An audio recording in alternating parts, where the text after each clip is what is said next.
Yep. You know what it is. You know what it is. Your boy EJ, the DJ. Like I said, I'm in ATL doing what I do, but I'm excited this go around. We in level 3, somewhere different. Like Psych said, Edgewood area, ATL, doing it real big. I got somebody real special in the building, and she's doing her thing out of ATL. Ladies, if you don't know who she is, you better get acquainted because I've been hearing y'all been needing y'all hair done. I know y'all need somewhere to go to club at. See, we drinking right now. Kdot, what's going on? Hey, look. Listen, that's the intro right there. Listen, it's only right. I had to sit down with you because I see you running around Atlanta doing your thing. Man. I'll say congratulations. Thank you. I'm trying. I'm all over the place, but I'm here. You listen. I mean, you cannot try when you're actually doing. So right. I commend you on that. Are you from Atlanta? I'm not from Atlanta. I was actually born in New York. Oh, my city. Yeah. New York. Born in Brooklyn. I still represent very hard. Okay. But I also grew up in the Virgin Islands, St. Croix, and then I moved to Fort Lauderdale. So I kind of be a little bit of how was that transition from the islands to Fort Lauderdale, from New York to Atlanta? Right. No, surprisingly, so when I first moved to Fort Lauderdale, everybody that don't know about like now, being Caribbean, being African is cool. 20 plus years ago, it was like, you from the islands? Like, y'all got houses? How y'all live? The questions that they were asking. And I'm like, well, really, I'm really from New York. So I can answer these questions, but I don't want to represent the islands the wrong way. Like, yes, we got houses. My house is actually nicer in the Caribbean than it is. Of course. But people didn't know that. So I think that was a transition for me. Like, just Shout learning to the like, Caribbean, that for people real. don't know. You know what I'm saying? I love that. Mm-hmm. So before we get into it, you do hair. And hair right now is like everything. Like every lady in Atlanta need their hair done. Mm-hmm. So let's talk about that for a second. What made you get into the hair business? Oh man, you know what? I was a college kid that needed my hair done. That's fair. That's fair. My mom told me to stop driving home to get my hair done because I literally was on the road every 2 weeks going back home getting my hair done. And she said, stop wasting gas, stop coming home.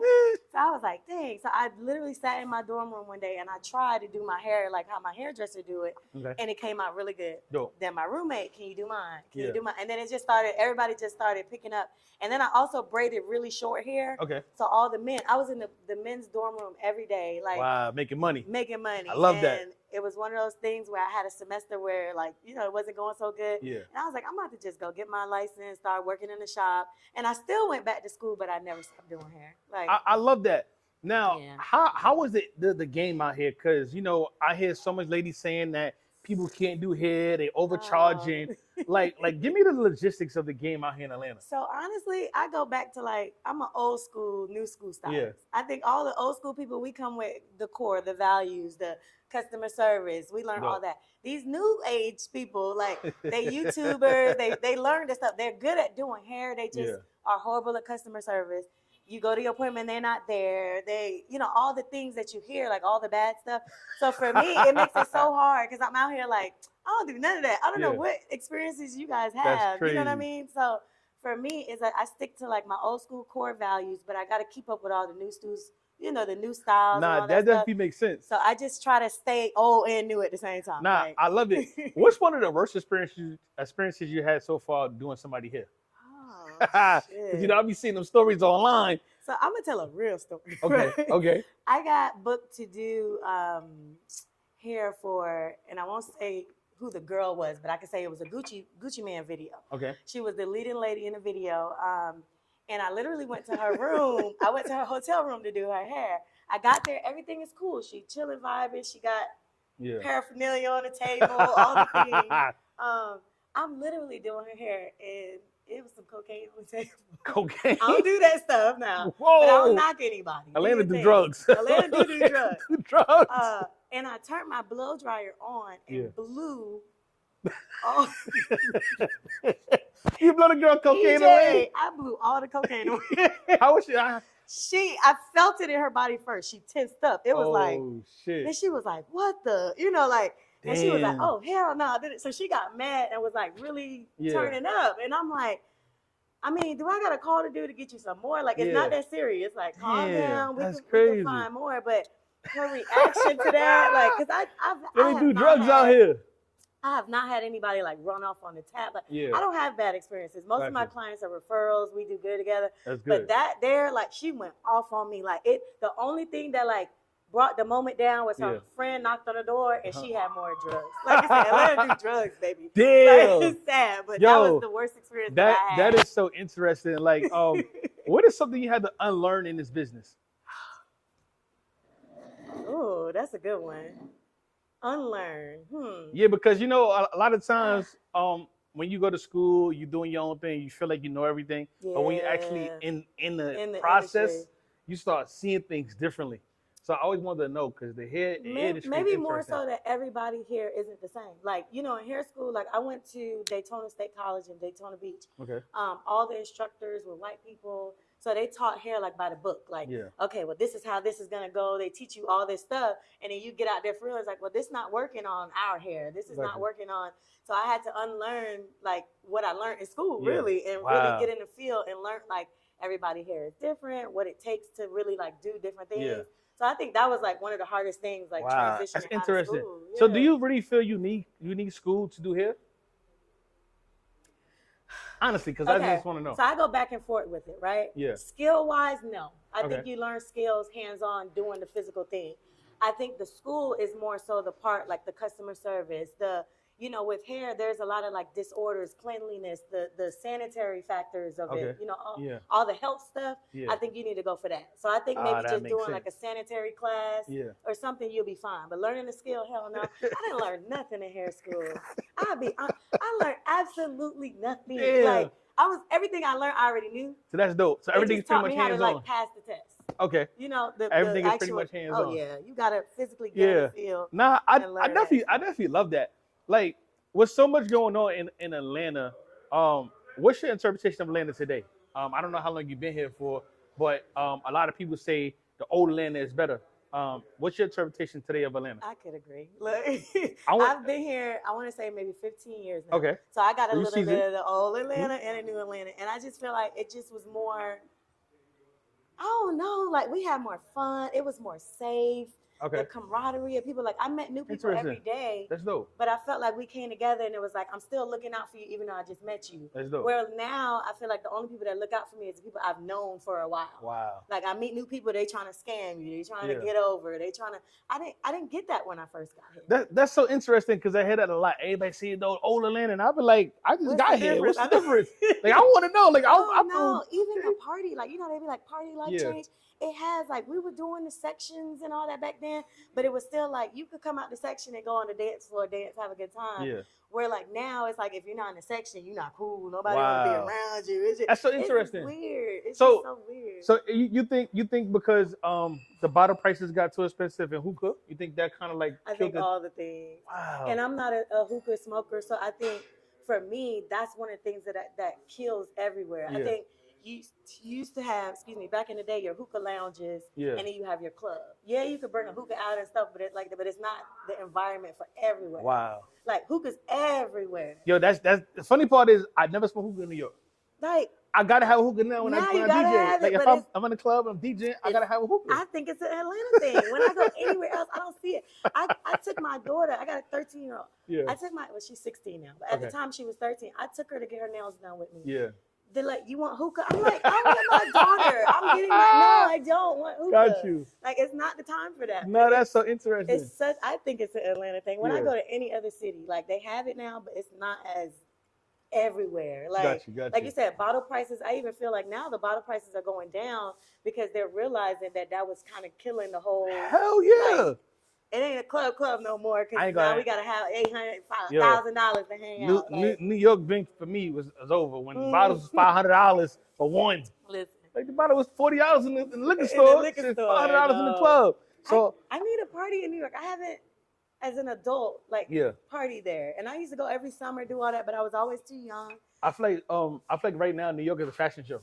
Okay, so if you ain't fly, you ain't sitting in the sections, I don't think you're having fun. That's because true. It's like most of the people sitting in sections, nobody's really dancing no more. Everybody just standing around looking around. Fly. And the funny part is I see more people on Instagram or on FaceTime with their friends at home. And I'm like, yo, they at home. Why you not here? They not here. Like, it's just so interesting how things have changed so much.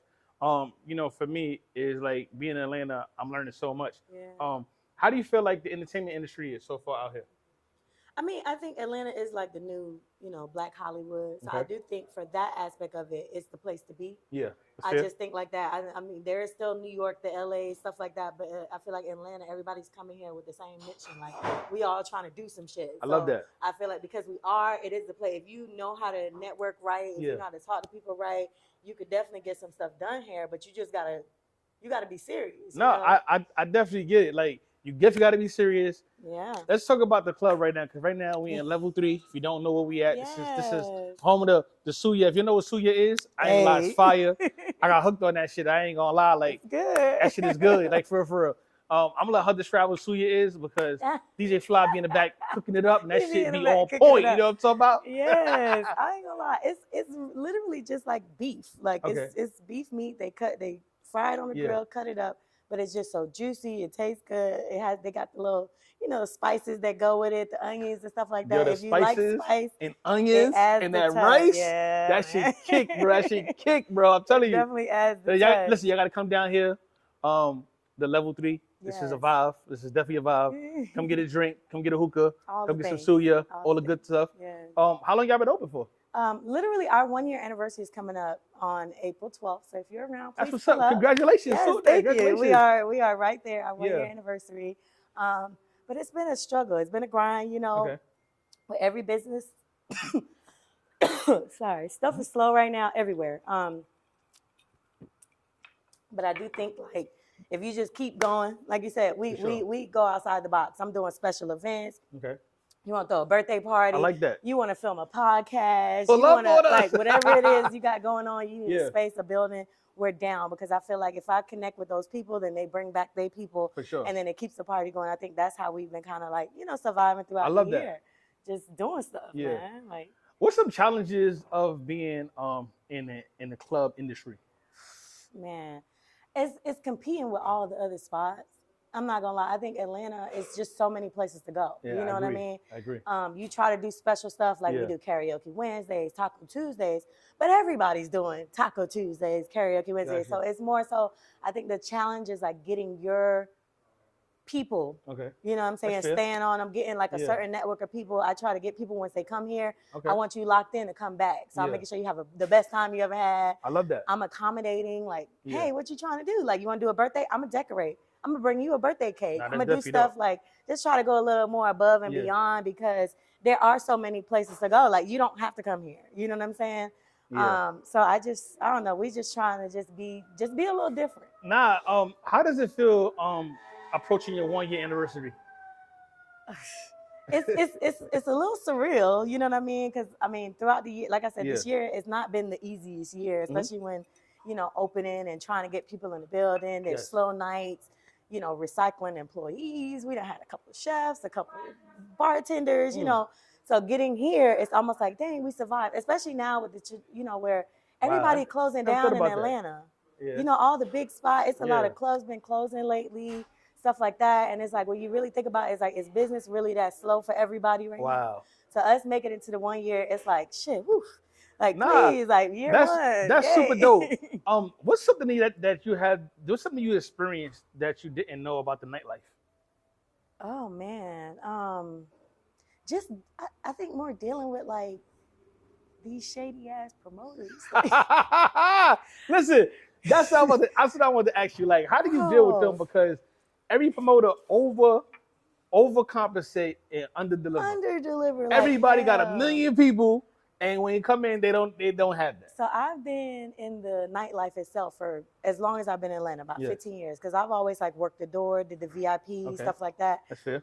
For years. So I know a lot of the promoters. I know who's like really doing stuff. Yeah. And I know the ones, like you said, they talk and don't be doing nothing. So I do know a lot of them. But when you now opening this spot, trying to bring some of those people over, the people that's already making moves, they locked in somewhere. So it's hard to get them from where they at to come to a new spot no one knows about. So you do got to take chances with some of these, like, promoters that are trying to do stuff.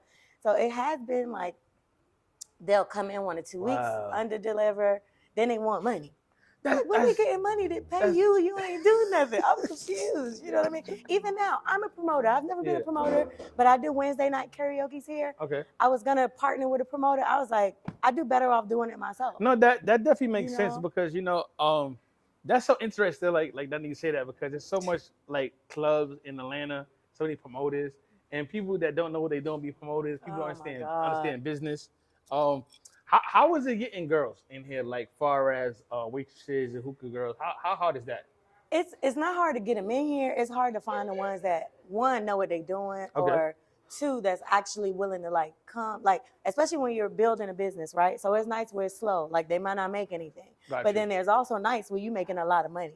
As a waitress, as a server, you got to know that there's up and down nights, stuff like that. So the ones that's been doing this shit, they know that. They cool with it because they know tomorrow we could double up on what we made.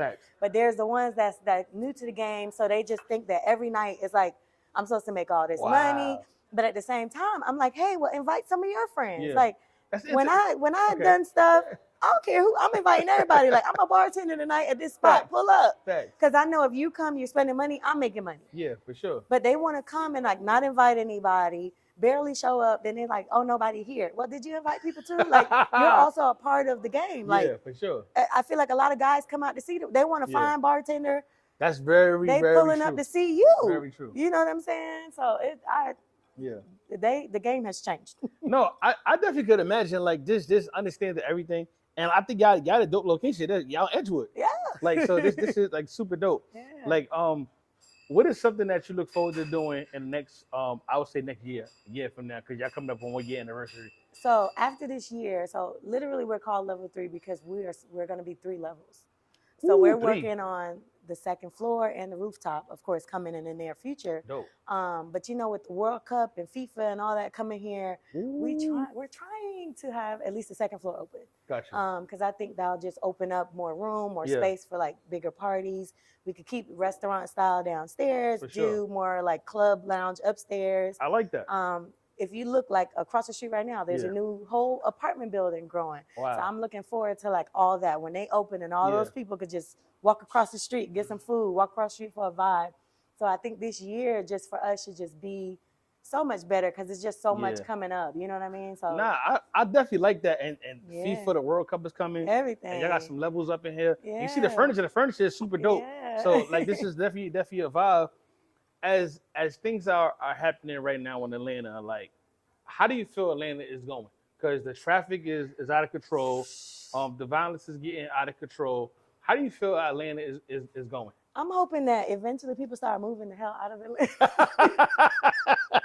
Because over the years, you see the amount of people that just, like, I was one of those people, I'm not gonna lie. I came to visit and I stayed. So I'm one of those people. So people are coming, you come here, it's such a good time. The vibe is great. So it's like, damn, I want to live here. But now it's like oversaturated, it's overpopulated. Like, I feel like the street's gonna start like caving in a minute because don't say that. I hope not. They built.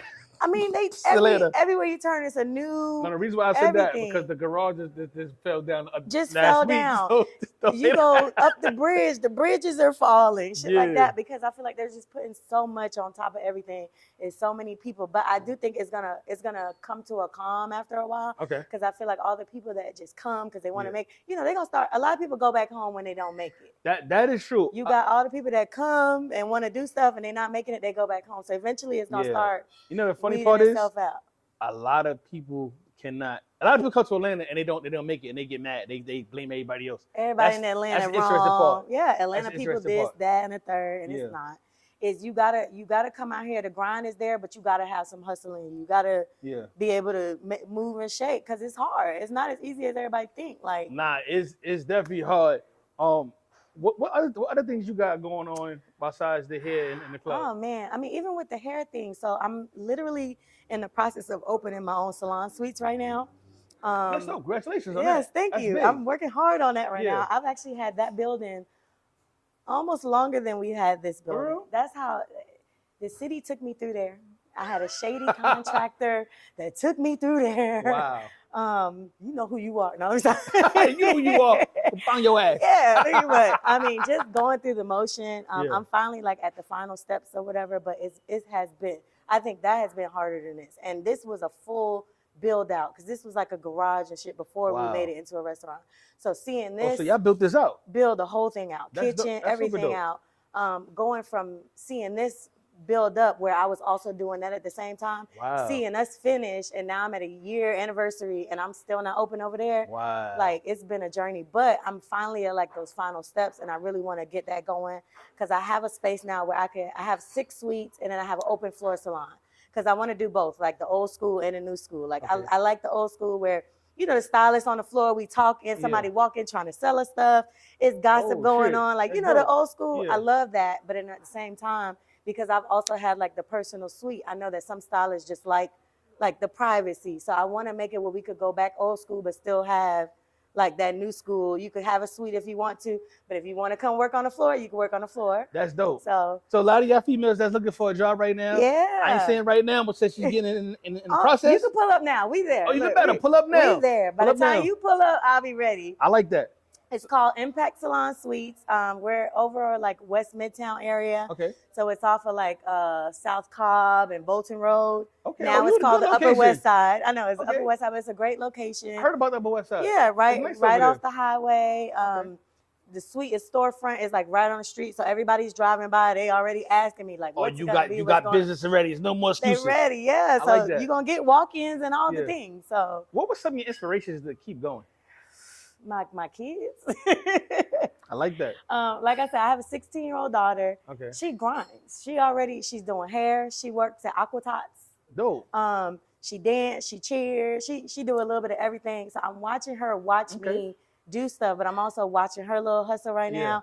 And I'm like, dang, okay, you know, she get money. She be on Saturdays. I'm in the shop. She in the shop. Like, you know, so. I think that's one of the motivations to just keep going. Now I have a baby, a 1-year-old. Like, he just turned 1 Sunday. Congratulations. That's what's up. Thank you. Oh, you moving and shaking. Right. But even with him now, I'm like, I finally got the boy I wanted. Yeah. I feel like boys grow up in the world a little different. So now I feel like now I got a different hustle, because now I got to make sure my boy good, you know? Oh, yeah, for sure. It's hard out here it's for us. It's harder for boys. Sure. So I definitely feel like now it got to be, it's a different setup. Like her, I could teach her the game, put her on, do stuff. But for him, I want to set it up to where he ain't even got to figure it out. You know? No, that's definitely fair. And I definitely like that. Like that's really important, because legacy is really important. That's it. That's what I'm a firm believer of that. Man. Success leave clues. If you could give some advice to some girls right now that's coming up, that's trying to figure out what they want to do, or they don't know what to do or how to do it, what advice would you give them? Keep your credit good. No. That's important. That's key, right? That is key. That's Hell key. Yeah. Because I feel like in every business that I'm trying to do, Yeah. He gets on my nerves. Finally out the kitchen and he want to come make a noise. No. But honestly, I feel like little stuff like that. Like if I had someone that taught me back in the day about credit, if I had someone back in the day that taught me how to save, like when I was 20-something dating all the dope boys and we in the club, I would have been putting all that money in my purse. Like, save your money. Like, I say every dollar. I say every dollar. Be frugal. Like, you can have all designer stuff. All that stuff is cool. But it's like, no, wait. Because back then I wanted all the Gucci, the Louis, the Prada, and I spent all the money on the dumb stuff. And now when I'm like trying to invest and do different things, I'm like, man, I just need a quick 10 bands. I'm like, I done spent that in a strip club before. Like, I ain't gonna lie, she good. I'm not going to strip club. Strippers, y'all know me. I do not do that. You see me in the strip club, you know what I'm doing there. If I ain't DJ, I'm not tipping you. I promise you that. You know I'm not tipping. See, but it wasn't my money, so I didn't think about it. But I used to be going hard I in respect there. it. Like, I am not tipping so you. now I'm learning, like, that's what I said, save your money, fix your credit, no matter what avenue you're trying to do, you know what I mean? Those are the things that's gonna get you to that next level, no matter what business, you know? Yeah. So I feel like just staying down with that, knowing, because whatever it is you decide to do later on, you're gonna need credit to do it. You're gonna need funds to do it. So just stay down with that. I feel like that's it. That's the thing, man. As a black man, a black woman, ladies and gentlemen, listen. Fix your credit, please. Don't mess it up to begin with. Nah, sometimes their parents fuck it up for them. They get you're bad before you started, right? Before you start. If you're a parent right now, you got a kid. Please don't mess them kids' credit up. If you got good credit, put your kid name on the credit, but don't get them a credit card and build that shit up. I don't care how young they are. I don't know how young you got to be because I don't got no kids. No, but you could do it now. Put their name on a credit card. As long as you're paying your payments It's gonna look It's good gonna on look them. good on And by the them. time they get 18, you feel they're responsible. Yeah. Not getting when they're 18, you feel Yeah. they're responsible. You give them a credit card, let them do what they do. Let them do what they do, and let them build but up. teach them what to do with it. Because my first credit card, I'm not gonna lie, I was in college. You know how Yeah. they be like offering you stuff. I got my first one. It was a small, like $300 limit or something. But I Yeah. thought I was rich. I don't know Gotcha. why. I went and bought me some Nike boots. I was like, my homegirl was with me when I bought Yeah. the Nike boots. So I'm Gotcha. like, hey. Yeah. I'm How you like, doing? hey. I said, matter of fact, you want a pair? I bought her some Nike boots. I like to swipe those swipers. Swiping. Because I'm like, it's not coming out of my own pocket. Facts. It's nothing. I swiped 2 Nike boots, $250 or something like that. Boom. Credit card maxed out instantly. Damn. Didn't know that it's best to pay it off. Pay it so off. I'm like, I ain't paying that right now. We can do it. Man, started from there. And it was just a That downfall from APR there. rate start kicking in. You can you know how much I paid for them Nike boots at the end of it all? I know. Like, really. So I know. for me, it's like little stuff like that.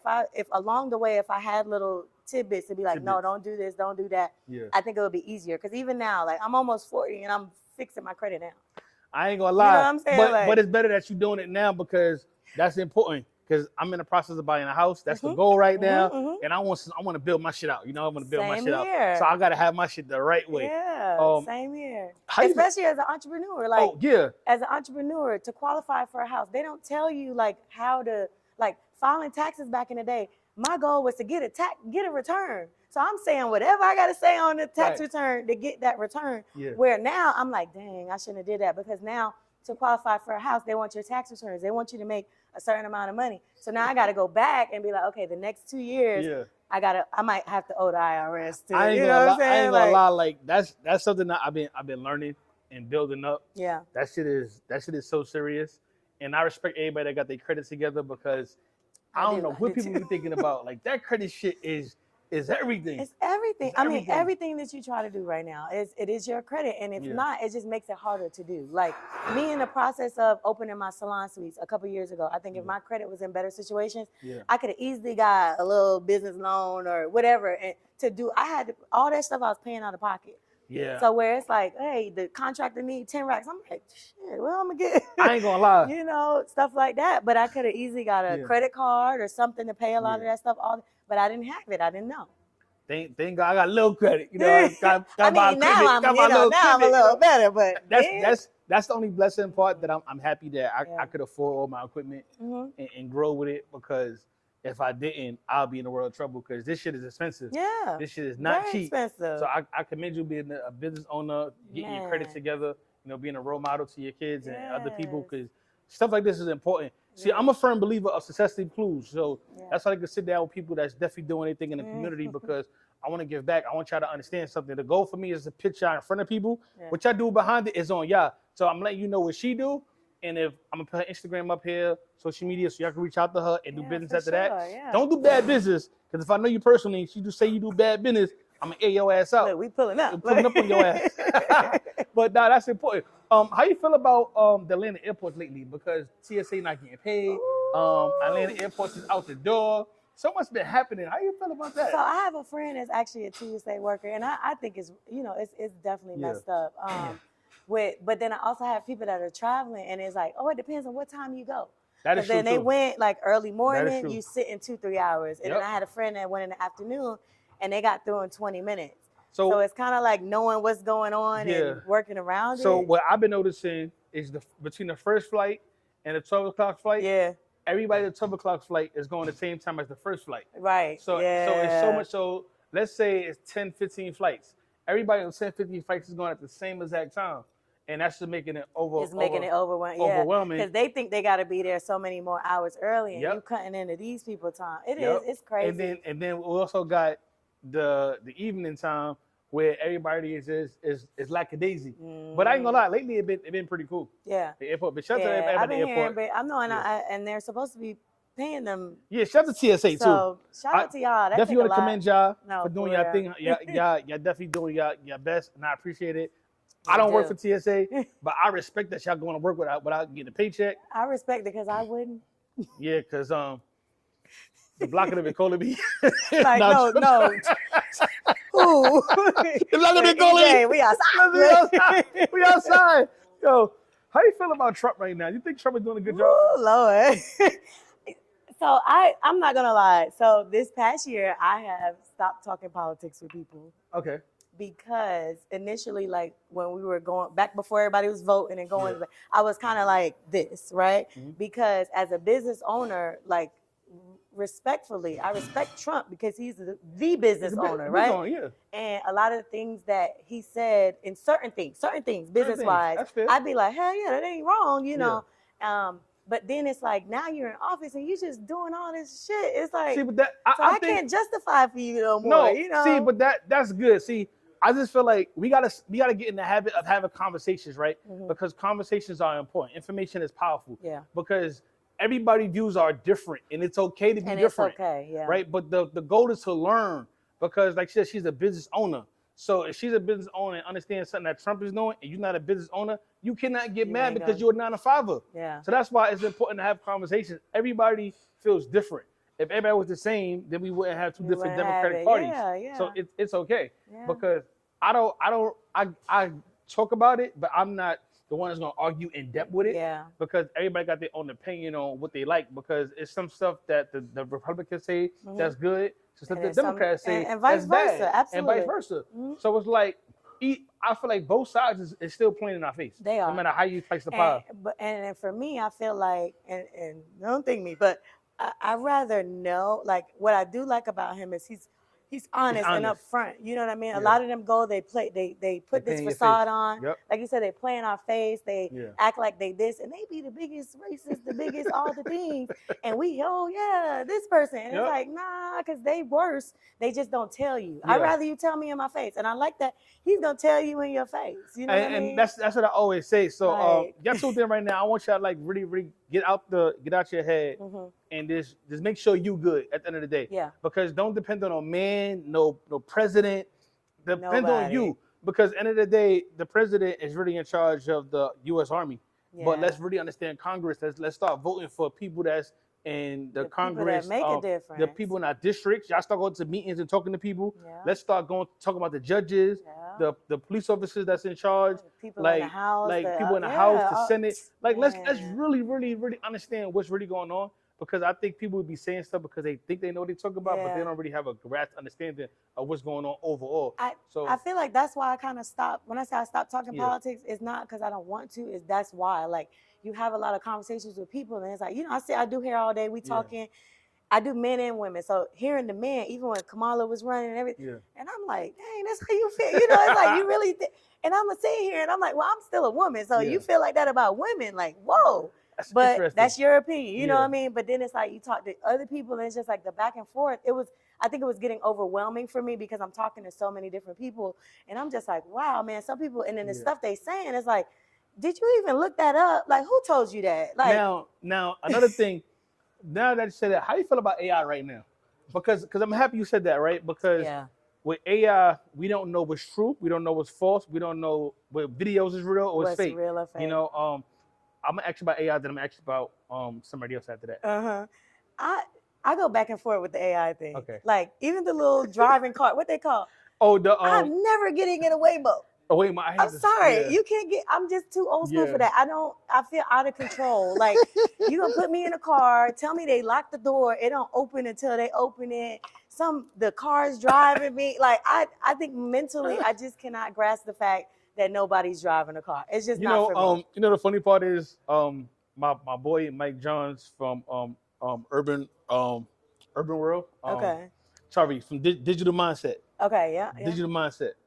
In California, he got stuck in the Waymo before. He was the first one to get stuck in the Waymo. It went in the airport in circles. See what I'm saying? He couldn't get out. He couldn't get out. See, I can't. He called them. He was calm. Like he was calm. I'm like, shit. I would have been breaking windows and everything. That's what I said. And for me, I can't get with it. But at the same time, so I recently went to a college tour to North Carolina A&T. Yeah. Their department of like engineering and stuff, they create stuff. So the little things that deliver your food all around the city? They have their own little machines. They look like little roaches all around school. But they're delivering food to the kids on a dorm, stuff like that. That part of it is really cool to me. Is it safe though? Because if I'm hungry and I got a mask on, I'm Snapchat. I might snatch it. I think it locks. You might have to put a code. I don't know how they do it. That's fair. If I created it, that's what I would have did. I would make a way where it locks, Yeah. where only you could open it with a code or something. But I don't know if that's how it works. No, that probably makes sense. But like you said, is it safe? I don't know. But I think that part of it is kind of cool though. I'm like, wow. Because when we were in the dorm, I had to leave my dorm to eat. I had to walk 10 blocks to go get some real good food. Like now to see just the technology to build that stuff. And then I'm not gonna lie, I use chat for everything. Like my captions, everything. So Chat I like it. Gemini, Claudia. Shout out to y'all. Listen. Shout out to y'all. It's some of y'all old school motherfuckers that's tuning in right now. Y'all refuse to get on Chat GPT saying it's the devil. It's okay. It's okay. It's okay. I got an assistant. I can curse out all day long. Right. I ain't worried about nothing. $20 a month. I pay my assistant all day. We good to go.